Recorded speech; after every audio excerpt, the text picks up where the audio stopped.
வணக்கம் நண்பர்களே. உண்மை உரைக்கச் செல்வோம் உலகத்திற்கு. அத்தி பிரகத்வாராகியம்பின் அருளாசியோடு ஆவணி மாதத்தில் மிதுனராசிக்கு என்ன பலன் நடக்கும் என்பதை பார்க்கலாம் வாங்க. பதிவை பார்ப்பதற்கு முன் நமது வளர்வாராகி யூடியூப் சேனலை சப்ஸ்கிரைப் பண்ணுங்கள், லைக் பண்ணுங்கள், ஷேர் பண்ணுங்கள், நண்பர்களிடம் பகிருங்கள். நண்பர்களே, அவரவர்கள் செய்கின்ற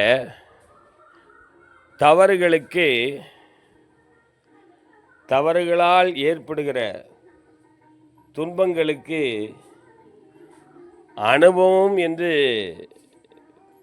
பெயரை கொடுத்துருவாங்க. என்னென்னா, தவறுகளை தெரிந்தோ அல்லது தெரியாமலோ செய்கின்ற தவறுகளுக்கு இது எனக்கு ஏற்பட்ட அனுபவம் அப்படின்னு சொல்லி பெயர் மாற்றி வைத்து தன்னுடைய ஆதங்கத்தை வெளிப்படுத்துவாங்க. அதுபோல் மிதுனராசிக்காரர்கள்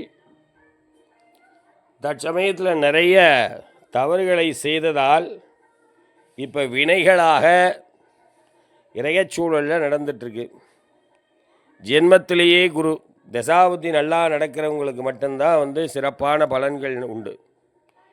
தசாபுத்தி பிறப்பு, அதாவது ஜனன ஜாதகத்தில் தசாபுத்தியும் கிரகநிலைகளும் சரியில்லைன்னா நிச்சயமாக பலன்கள் எதிர்ப்பதமாகவே அமையும்.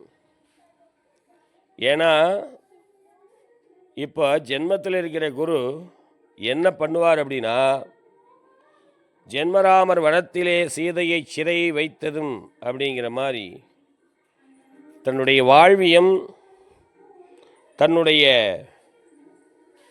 எதிர்வாழினம் சந்திக்கக்கூடிய மனிதர்கள் இவங்கெல்லாம் உங்களுக்கு நன்மைகளை செய்வாங்களா, அல்லது உங்களது மனைவியார் அல்லது கணவனார் நன்மையை செய்வாங்களா, அவங்களுடைய தொந்தரவு உங்களுக்கு எந்த அளவுக்கு இருக்குது அப்படின்னு சொன்னால், அவங்க நன்மையே செய்தாலும் உங்களுக்கு அது தொந்தரவாகத்தான் உங்களுக்கு தென்படும்.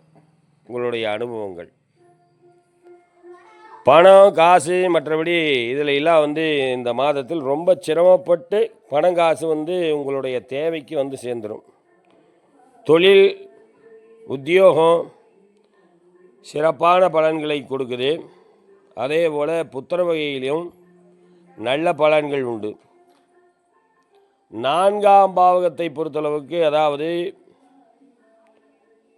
உங்களுடைய வண்டி வாகனங்கள், தாயார், உங்களுடைய உடல்நிலை அப்பப்போ சோர்வு ஏற்படும். உங்களுடைய சோர்வுகளை எதிலிருந்து நீங்கள் வழிபாட்டு முறைகளிலிருந்து தான் உங்கள் சோர்வுகளை தீர்க்க முடியும். அதே போல் தியானத்தின் மூலமாக தான் உங்களை நீங்களே சரி செய்து கொள்ள முடியும். இதெல்லாம் செஞ்சீங்கன்னா தியானம், தினப்படி வழிபாடு, தினப்படி உக்கிரமான தெய்வம் என்று சொல்லக்கூடிய லக்ஷ்மி நரசிம்மர், வாராகி,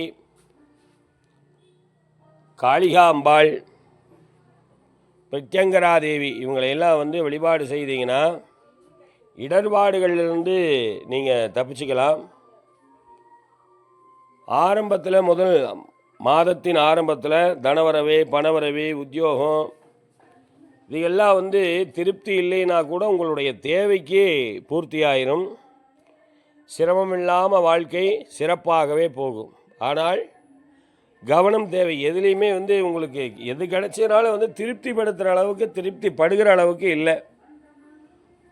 தூர தேசத்தில் பிறந்த இடத்தை விட்டு வெளியே வாசம் செய்கின்ற, வெளியே இருக்கக்கூடியவர்கள் ஓரளவுக்கு உங்களுடைய தேவைகள் பூர்த்தியாகி தனவரவு பணவரவெல்லாம் உங்களுக்கு சிறப்பானதாகவே இருக்கும். இந்த மாதத்தை பொறுத்த வரைக்கும் கர்மகாரியங்களில் கர்மகாரிய செலவுகள் உண்டு. அதற்கு தகுந்தாற்போல் உங்களுடைய செலவுகளை கட்டுப்படுத்தி கண்ட்ரோல் பண்ணிக்கங்க ஆரம்பத்தில், மாத ஆரம்பத்தில். ஏன்னா உங்களுக்கு செலவு அடுத்ததாக உறவுகளில் வரக்கூடிய கர்மகாரியங்கள் செலவுகளை நீங்கள் செய்ய வேண்டியதாக வரும். அதே போல் உங்களுடைய ஆரோக்கியத்தை பேணி காப்பதற்கு உணவு வகையில் ரொம்ப அவசியமான கவனம் தேவை. வாய்ப்புகளை வரும்னு சொல்லிட்டு வீட்டில் படுத்திருந்தா ஒன்றும் வராது. அதனால் முடிந்தவரை வாய்ப்புகளை தேடி போங்க. நன்றி, வணக்கம், வாழ்க.